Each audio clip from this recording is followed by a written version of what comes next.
Hello, Gemini. Thank you for joining me for your monthly forecast for April. This is going to be a momentous month for us all.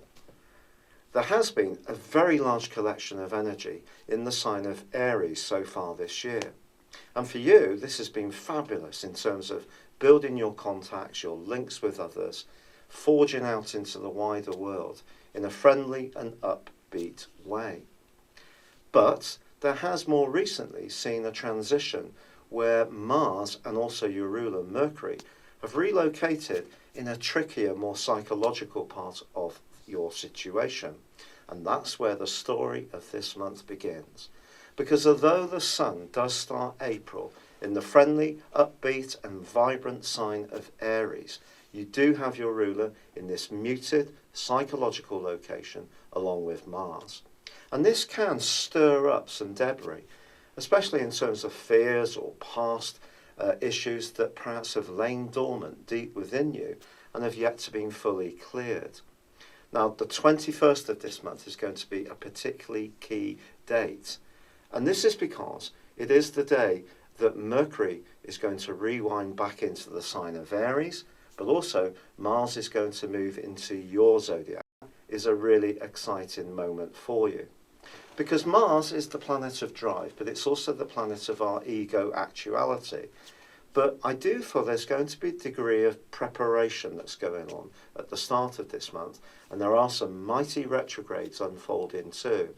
So let's go back right to the start. The Sun's in the bubbly Aries, which can give you a real long-term view of situations, but I think because of those two planets in that 12th house, you just need to stay very attuned to the vibes of things.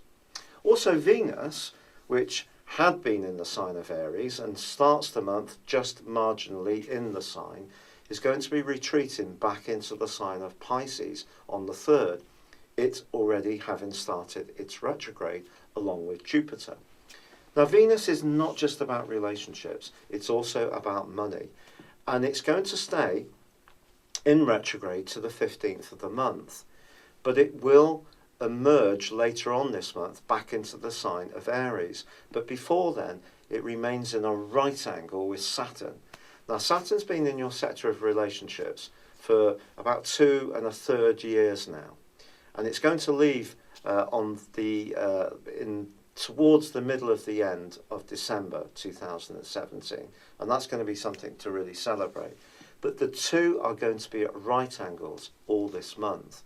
Now, part of this right angle is going to be disassociate, so they're not quite in the same signs, but the right angle is there.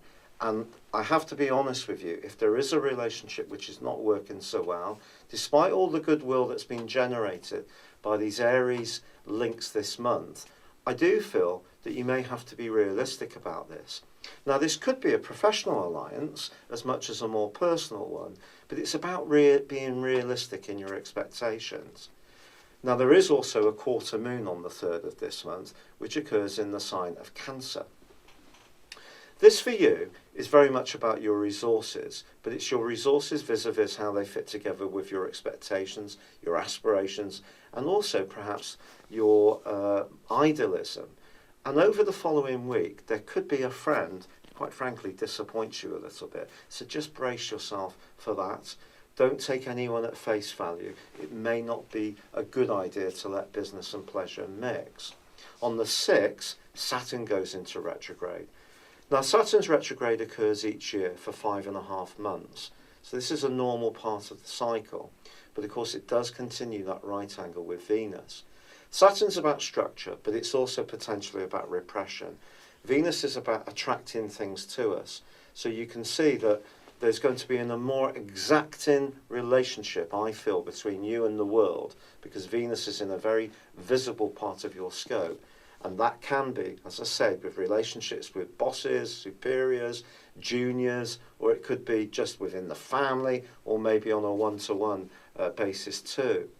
Now, on the 9th, Mercury, your ruler, starts to track backwards. And it's going to be tracking backwards for the rest of the month. But by the 21st, it's returned into the sign of Aries, which ironically can actually be really good for you. In the last week of this month, it's going to be combining brilliantly with Uranus, and that's going to be giving you some wonderful insights into how you can fashion your future prospects. But Venus is also going to return to Aries on the 29th, and that's something to celebrate too. But before then, the Sun is going to make its way into the sign of Taurus on the 20th, which for you is, again, more psychological. It's more about reflection. There's also a new moon, which occurs on the 26th, which is asking you to think very carefully about what you've achieved over the last year and where you're heading in your future. You may not make some final decisions on some of your biggest goals and hopes, or even on a key relationship, but certainly this is going to give you a lot of food for thought. But what is wonderful is the arrival of Mars in your sign on the 21st, because I think this is just going to give you so much more oomph. You're going to feel more revitalised, more on the front foot, more like engaging, even with the tricky parts of life, or perhaps even the tricky characters that surround you. But generally, this is a month where we all have to be aware that energies are being very subtly blocked and slowed down. So not everything may flow along quite as we would like. And with Saturn squaring up with Venus, it is just one of the biggest aspects of all.